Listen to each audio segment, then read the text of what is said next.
गोवर्धन महाराज तेरे माते मुकुट विराज। 5 વાર નામ લેવાથી શું થાય? અરે 24 કલાક જપો તો જ થાય. અરે ગજેન્દ્ર એક વાર પુકાર્યું ને તોય કાપી હતું. તીર કેટલું નીચે ખેંચો છો દોરી, એના પરથી નક્કી થાય કે કેટલું દૂર જશે. આપણે નામને ક્યાંથી કાઢીએ છીએ, કેટલું ખેંચીને છોડીએ છીએ, એના પરથી નક્કી થશે ક્યાં સુધી પહોંચવાનું છે. અને એટલા માટે ભગવાન વિષયક પ્રશ્નો જેની બુદ્ધિ બહુ લૌકિક હોય ને એની જોડે નહીં કરે, કારણ કે એ તમને અલૌકિકતામાંથી લૌકિકતા તરફ લઈ જશે. ક્યાંક તમને પણ ભગવાનમાં શંકા પેદા કરી દેશે. અને એટલા માટે હરિરાય મહાપ્રભુજી જેવા આચાર્યો આપણને મળ્યા છે. પૂછવું હોય તો શિક્ષાપત્ર ખોલીને પૂછો ને, પૂછવું હોય તો ષોડશ ગ્રંથ ખોલીને પૂછો ને, પૂછવું હોય તો 84 વૈષ્ણવ કોઈ એકનો દરવાજો ખટખટાવીને એની વાર્તા ખોલો, તમને બધાએ સમાધાન મળી જશે. શ્રી વલ્લભને, શ્રી પ્રભુને કોણ જાણે છે, એની જોડે આ બધી વાત. અને એટલા માટે હરિરાયજી આ ષોડશ ગ્રંથને કેવી દ્રષ્ટિએ જુએ છે? આ તો મહાપ્રભુજીના એક અંગ રૂપ છે, એક અંગમાં બિરાજમાન. એટલે તમે ષોડશ ગ્રંથનું પૂજન નથી કર્યું, તમે મહાપ્રભુજીનું આરાધન કર્યું છે.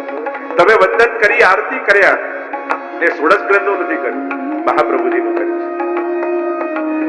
આ પુસ્તક મસ્તક સુધી પહોંચશે અને મસ્તકમાં રહેલું જ્ઞાન હસ્તક બની જશે.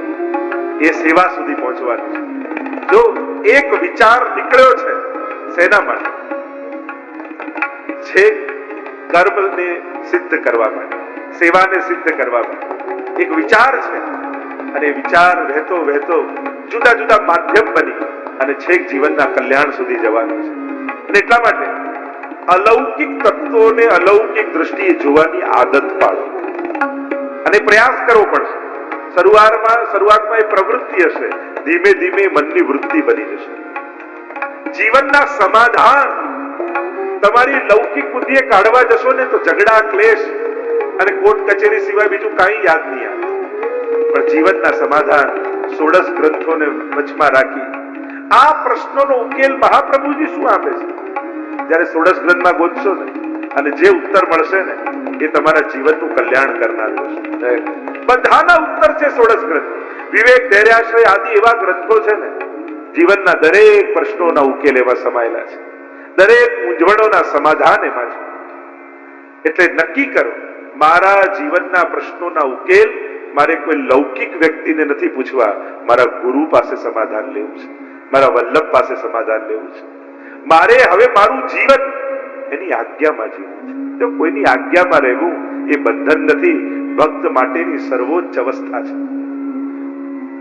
તમે કોનું માનો? ક્યાંક તો કોઈકને તો પૂછતા જ છો. ભલે છેલ્લે પોતાના મનનું માને ને માણસ, હું કોઈને ના પૂછું, મારા મનમાં આવે એટલે છેલ્લે તમે એમ કહો હું મારા મનનું માનું. તમને તમારા મન ઉપર ભરોસો ખરો કે હંમેશા એ સાચો જ હશે? નહીં તો રોજ એનું કહ્યું તો કરો છો. જો માણસ છે ને 3 વસ્તુના પાયા ઉપર એના જીવનની ઇમારત એમ કરો, આ 3 છે ને. એક, ઘણો ઠાકોરજીએ પૈસો આપ્યો છે ને ચિંતા નથી. ઘણા સ્વજનો છે, સંબંધીઓ, ગ્રુપ છે, ચિંતા નથી. અરે શરીર એવું મજબૂત છે ને, મારું સ્વાસ્થ્ય તો એટલું સારું છે, મને કઈ ના થાય, મારે કોઈની ગરજ નથી. આ 3 ઉપર માણસ ટકેલું હોય એનું જીવન, એનું સંપત્તિ, એના સ્વજનો અને એનું સ્વાસ્થ્ય, કે જેના ઉપર એને આમ ફુલાવીને ફરતો.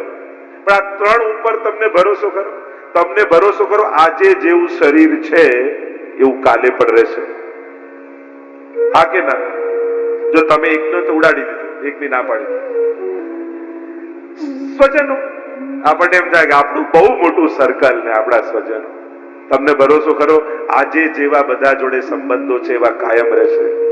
અરે કોરોનામાં તો આપણે જ મેસેજ કરવા પડે, ભાઈ આવતો નહીં, પોઝિટિવ છું. એમાં તો આપણે જ કરવા પડે, આપણે જ સ્વજનોને દૂર રાખતા. સંબંધો આજે છે ને કાલે કઈ એક નાનકડી ઘટનામાં તૂટી જાય કોને ખબર? અરે લગ્નમાં એને આગળ ખુરશી આપી, મન તો છેક પાછળ બેસાડ્યો, હવે જવું જ નહીં. આમાં તમારો કાંઈ વાંક ના હોય, થઈ જાય. આ તો સમસ્યા. વ્યવહાર તો વ્યવહાર જ છે, વ્યવહારની જેમ જ ચાલે છે. તો સંબંધો આવા જ છે. અને સંપત્તિ આપણને એમ લાગે આજે છે એવું કાલે રહેશે, કોણ જાણે. આજે તમને આટલું વ્યાજ બેંકમાં મળતું અને કાલ સાવ ઘટી જાય, થાય તમારા હાથમાં ખરું? કમાવું તમારા. અને મૂળ વાત શું છે?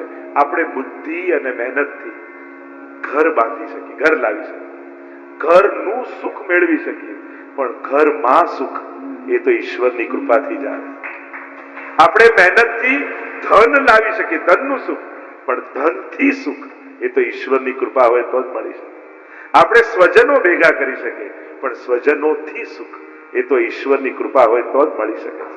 અને એટલા માટે બુદ્ધિ અને પુરુષાર્થની ક્યાંક સીમા છે. એ વસ્તુ અને વ્યક્તિ ભેગો કરી શકે. તમે મોટી અગાસી લઈ શકો, દોરી લાવી શકો, પતંગ લાવી શકો, પણ પવન વગર કોઈનો પતંગ ચડતો નથી. અને પવન તો ઈશ્વર જ ચલાવી શકે છે.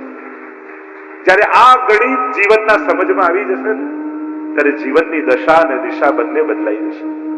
આ આચાર્યોની વાણીઓ એ તો આપણા જીવનની આંખો છે ને. પાંખ તો ભગવાને આપી છે કે બળ આપ્યું, પુરુષાર્થ આપ્યું, બુદ્ધિ આપી, શરીર આ બધું આપ્યું, પણ આંખ વગરની પાંખો કઈ દિશામાં ઉડાડીને લઈ જાય આપણને કોઈને ખબર નથી. અને એટલા માટે પ્રયાસ કરજો, આશ્રય કરજો. લૌકિક લોકોની બુદ્ધિ ઉપર ભરોસો નહીં, આપણા ગુરુની બુદ્ધિ, આપણા ગુરુની વાણી, આપણા ગુરુના વચનો ઉપર વિશ્વાસ રાખો. મારા મહાપ્રભુજી મને જે માર્ગ બતાડે છે એમાં જ મારું કેવલ કલ્યાણ છુપાયેલું છે. બીજે બધે જ ક્યાંક સલાહ છે, સૂચન છે, સંકેત છે, ઉપદેશ છે, આદેશ છે, બધું બરાબર, પણ માણસના બુદ્ધિની સીમા છે. જો દરેકની બુદ્ધિ કામ કરતી હોત તો દુનિયામાં ઘણા બુદ્ધિમાનોને મેં દુખી જોયા છે, તો ભાઈ દુખી હોત જ નહીં. સીમા છે દરેકની, અને લિમિટેશન છે જ માણસના, અને એ રીતે જ માણસને જોવો જોઈએ. દરેકની એક સીમા છે. પણ હા, મહાપુરુષોની વાણી, એના વિચાર અસીમિત છે, ત્રિકાલાબાધિત છે. દરેક કાળમાં એમના વચનો સત્ય છે. 500 વર્ષ પહેલા પણ મહાપ્રભુજીના આ વચનો એટલા જ ઉપયોગી હતા, અને આજે પણ આ વચનો એટલા જ ઉપયોગી છે. અને હું તેમ માનું છું, જેટલી ગીતાજીને અર્જુનને જરૂર નહોતી એના કરતા વધારે આપણને બધાને વધારે જરૂર છે. જેટલી ભાગવતજીને પરીક્ષિતને કદાચ જરૂર નહોતી એના કરતા વધારે આપણને લોકોને વધારે જરૂર છે. એમ જ આ 16 ગ્રંથોની જેટલી 84 વૈષ્ણવોને જરૂર નહોતી એના કરતા વધારે ક્યાંક આપણને વધારે જરૂર છે. તો ઘણી વાર લોકો એમ કે આજે જો મહાપ્રભુજી પ્રગટ થઈ તો આજે પણ આ જ કે તમારી સામે આવીને મહાપ્રભુજી આ જ વાત કરે જે કરી ગયા છે, જે કરી રહ્યા છે. એટલે 16 ગ્રંથો એમની માનવું કે આજે મહાપ્રભુજી આવીને તમને કંઈક જુદું કહી જાય, તમને મળત તો એમ જ કહે સેવા કાર્ય સદા કાર્ય સેવાયામ વા કથાયામ વા યશાશક્તિ દૃઢા ભવે ચેતત સત્પ્રવણમ સેવા. એ મહાપ્રભુજીના વચનો એ તો શાશ્વત છે. આ 16 ગ્રંથો ભક્તિના માર્ગમાં ચાલવા માટે મહાપ્રભુજી આપેલી આંખો છે. એટલે જ આધ્યાત્મિક માર્ગમાં લૌકિક દ્રષ્ટિએ ચલાતું નથી. એટલે જ મહાપુરુષોનો આશ્રય કરવો પડે છે. ગુરુનો આશ્રય કેમ કરવો પડે? અજ્ઞાન તિમિરાંધસ્ય જ્ઞાનાંજન શલાકયા. આપણે ભક્તિના માર્ગમાં ચાલવા માટે આંધળા છે. અને અંધ વ્યક્તિ કેટલું ચાલી શકે? એને કોઈનો હાથ પકડવો પડે, ક્યાંક કોઈના હાથથી માર્ગદર્શન લેવું પડે, અને કાં એને આંખો જોઈએ. ગુરુ કૃપા શું કરે છે? ગુરુ કેવલ હાથ પકડીને ચલાવીને પાર નથી કરાવતો, ગુરુ પોતાની આંખો આપીને પાર કરાવે છે. લોકો તો આંખો ડોનેટ કરીને, જેમ કહીએ ને કે હાથ પકડીને ચલાવે, પણ ગુરુ હાથ ન પકડે, ગુરુ તો આંખો જ આપી દે. એટલે મારી દ્રષ્ટિ તને આપું છું, મારા જ્ઞાનનું અંજન તને આંજું છું, અને મારી આંખે હવે શ્રીનાથજીને જો, મારી આંખે હવે યમુનાજીને જો, મારી આંખે હવે તારા લાલનને જો, તને કંઈક જુદું દેખાશે. યમુનાષ્ટક પહેલો ગ્રંથ એ યમુનાજીને જોવા માટે મહાપ્રભુજી આપેલી આંખો છે. બાકી આપણે બધા તો યમુનાજી ઘણી વાર જઈને એ જલ પ્રવાહ, આજે યમુનાજીમાં તો જલ જ નહોતું, યમુનાજી તો સુકાઈ ગયા, યમુનાજીમાં તો પૂર હતું. આપણે તો ખાલી 2 કાંઠે વહેતી નદી જોઈ છે, યમુનાજીને ક્યાં જોયા છે? અને આ દર્શન, આ દ્રષ્ટિ મારા મહાપ્રભુજી તમને બધાને આપવા માંગે છે. 9 શ્લોકમાં અને 8 શ્લોકમાં સ્તુતિ અને 9મા શ્લોકમાં ફલ, જે મહાપ્રભુજી યમનાષ્ટક દ્વારા દ્રષ્ટિકોણ કર્યું ને, શ્રી યમુનાષ્ટક એટલે 5 અક્ષર થાય યમનાષ્ટક.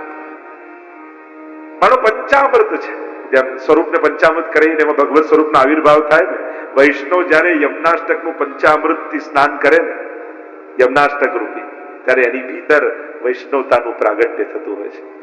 આવ यमुनाष्टक का रस दर्शन करें. आप लोगों के पास ग्रंथ છે ને, એમ માનું છું કે દરેક લોકો અહીંયા બેસેલામાંથી કદાચ કોઈ એવું નહીં હોય કે જે રોજ યમનાષ્ટક ન કરતું હોય, કદાચ નહીં કરતું હોય તો મને વિશ્વાસ છે કે કાલથી તો શરૂ કરી જ દેશે. પ્રારંભ જો સારો સંકેત યા સારી વાત ઘણીવાર ભગવાન પોતે નથી કહેતા, કોઈના મુખે બેસીને કેવડાવતા હોય છે. અધિક માસ ચાલે છે, એવું ન માની શકો કે યમુનાજી પોતે તમને કેવડાઈ રહ્યા છે, અમને માધ્યમ બનાવીને તમને કહી રહ્યા છે કે કાલથી કરજે ને બેટા, તું યમુનાષ્ટક કરીશ રોજ તારા ઘરે હું આવીશ. ક્યાંક યમુનાજી સંકેત કરતા એવું ન લાગે? વ્યક્તિઓને જુઓ છો ને, એને કારણે મોટી મોટી વાતો પણ તમે નાની માની લો છો. કારણ કે આ બોલ્યા, દ્વારકેશલાલજી બોલ્યા તો વાત નાની થઈ જશે, પણ યમુનાજીએ એમની જીભમાં બેસીને મને વાત કહી, આવું વિચારશો ને તો એ જ વાત મોટી લાગશે. બસ એ જ વાતને ગ્રહણ કઈ રીતે કરો છો તમે? માધ્યમોની અલ્પતાને જોઈને એ વસ્તુની અલ્પતા માની લો છો. આ કહેનારાના માધ્યમો નાના હોઈ શકે છે, વ્યક્તિઓ નાના હોઈ શકે છે, વસ્તુ નાની હોઈ શકે છે, માઇકના કોઈ લિમિટેશન હોઈ શકે છે, પુસ્તકો કદાચ ફાટી શકે છે, પણ જે તત્વ છે ને એ મહાનતમ છે. એ તત્વનો વિચાર કરશો તો આ માધ્યમો ગૌણ બની જશે અને વાત તમારા સુધી પહોંચી જશે. જે મહાપ્રભુજી પહોંચાડવા માંગે છે, મારે તો એ તમને પહોંચાડવું છે. તો શ્રી यमुनाजी ने જોવા માટેની દ્રષ્ટિ. આઈએ यमुनाष्टक में प्रवेश करते हैं. यमुनाष्टक तो 9 શ્લોકનો રચનાનો થોડો વિચાર કરીએ તો શ્રી મહાપ્રભુજી ઠકરાણી ત્રીજનો દિવસ છે અને વ્રજના જુદા જુદા સ્થાનોને પ્રગટ કરવા માટે વ્રજમાં પધાર્યા છે. લીલા હોતી જૂની નાતર લીલા હોતી જૂની, જો पे श्री वल्लभ प्रगट न होते वसुधा रहती सुधी. મહાપ્રભુજીએ વ્રજ પ્રગટાવ્યું, વ્રજની રીત પ્રગટાવી અને વ્રજની પ્રીત પ્રગટાવી. આ 3 વસ્તુનું પ્રાગટ્ય. પુષ્ટિ મહારસ દેન પ્રગટે, પ્રગટ્યા છે શેના માટે? આ બધું પ્રગટાવવા માટે. તો વ્રજના જુદા જુદા સ્થાનો મહાપ્રભુજી પ્રગટાવે કે આ કુંડ છે. આજે આપણે જે યાત્રા કરવા જઈએ છીએ એ તો હજારો વર્ષ થઈ ગયા, તમને ભૂલાઈ ગયું હતું, પણ મહાપ્રભુજીએ વ્રજયાત્રા કરી એક એક સ્થાનોને અંકિત કર્યા કે આ સ્થાન છે જ્યાં લીલા થઈ હતી, આ કુંડ છે જ્યાં લીલા થઈ હતી, અને એમ એક એક સ્થળોને પ્રગટાવ્યા. તો ગોકુલ પધાર્યા છે મહાપ્રભુજી. ઠકરાણી ત્રીજનો દિવસ છે. જો આ 3 તિથિઓ શ્રી મહાપ્રભુ શ્રી યમુનાજી સંબંધીઓ વર્ષમાં આવે છે. 3 તિથિઓ યમુનાજી સંબંધી. એક ઠકરાણી ત્રીજ, જે દિવસે યમુનાષ્ટકનું પ્રાગટ્ય થયું. બીજું ચૈત્ર સુદ છઠ, જેને યમુનાજીનો પ્રાગટ્ય દિવસ કહીએ છીએ. અને ત્રીજું ભાઈ બીજ, જે દિવસે યમરાજાએ વચન આપ્યું કે હે યમુનાજી, તમારામાં જે કોઈ સ્નાન કરશે એને ક્યારેય યમયાતના નહીં થાય. ન જાતું યમયાતના ભવતી તે ભયમ. આ 3 તિથિઓ યમુનાજી સંબંધી છે. એટલે આ 3 દિવસે તો યમુનાજીનું વિશેષ આરાધન આ 3 તિથિએ જરૂર કરવું. ઠકરાણી ત્રીજનો દિવસ શ્રી મહાપ્રભુજી શ્રીમદ ગોકુલ પધાર્યા છે અને શ્રીમદ ગોકુલમાં કલકલ કલકલ કલકલ વહેતા યમુનાજીનો સુંદર શોર સંભળાઈ રહ્યો છે. સવારનો સમય, તટ ઉપર શુક મયુર અને હંસ કલરવ કરી રહ્યા છે. સુંદર જાને કોઈ સખીઓ મંગલ ગીત ગાતી હોય એ રીતે કલરવ થઈ રહ્યો છે. યમુનાજીની લહેરોમાં પડતા સૂર્યના સ્વર્ણમય કિરણો અને એ લહેરોમાં રહેલી રજકણો મોતીઓની જેમ ચળકી રહી છે. જાણે યમુનાજી હાથમાં મોતીઓના કંકણ ન પહેર્યા હોય. તટ જાણે સુંદર યમુનાજીનો કટી પ્રદેશ લાગે છે. કલિંદના પર્વતના મસ્તક પરથી તીવ્રતાથી પધારતા યમુનાજી વ્રજમાં આવીને માનો શાંત થઈ ગયા અને એક શિલા પરથી બીજી શિલા પર પડતા માનો એમ લાગે કોઈ ઝૂલા ઉપર 16 વર્ષની કન્યા ઝૂલતી ન હોય. લવલાજી સાથે શ્રી મહાપ્રભુજી યમુનાજીના તટ ઉપર પધારે. સુંદર વનરાઈ છે, ચારે તરફ બંને તટો તરફ સુંદર વનો છે, લીલાછમ, અને એની ઉપર સુંદર પુષ્પો ઉગ્યા. ખરી ખરીને યમુનાજીમાં પડે એમ લાગે માનો પૂજન કરી રહ્યા હોય યમુનાજી. ચિત્તમાં અતિ આનંદ મહાપ્રભુજીને થયો. अरे दबला, या में गोविंद घाट कौन सो और ठकराणी घाट कौन सो? બંને કેવા એક સરખા ઘાટ લાગે છે. આમાં ગોવિંદ ઘાટ કયો ને ઠકરાણી ઘાટ કયો? સહજમાં કુતૂહલતા શ્રી મહાપ્રભુજીના વચનમાં અને એટલામાં દૂરથી ક્યાંક ઘંટારવ થતો હોય એવા ધ્વનિ સંભળાવા લાગ્યા. તન તન તન. યમુનાજીના લહેરોમાં ભ્રમરો પડવા લાગ્યા. અનેક ગુલાબી કમળો આખા યમુનાજીમાં ખીલી ગયા અને પડેલા મધ્ય ભાગમાં રહેલા ભ્રમરમાંથી સાક્ષાત 16 વર્ષ યુવતી સ્વરૂપ શ્રી યમુનાજી પ્રગટ થયા. બોલો શ્યામ સુંદર શ્રી યમુને માણી કી જય. અને તાજા ખીલેલા કમળોનો એક માર્ગ છેક ઘાટ સુધી પહોંચ્યો અને કમળની છડી લઈ એ કમળો ઉપર કોમલ ચરણારવિંદને પધરાવતા શ્રી યમુનાજી છેક તટ સુધી પહોંચ્યા.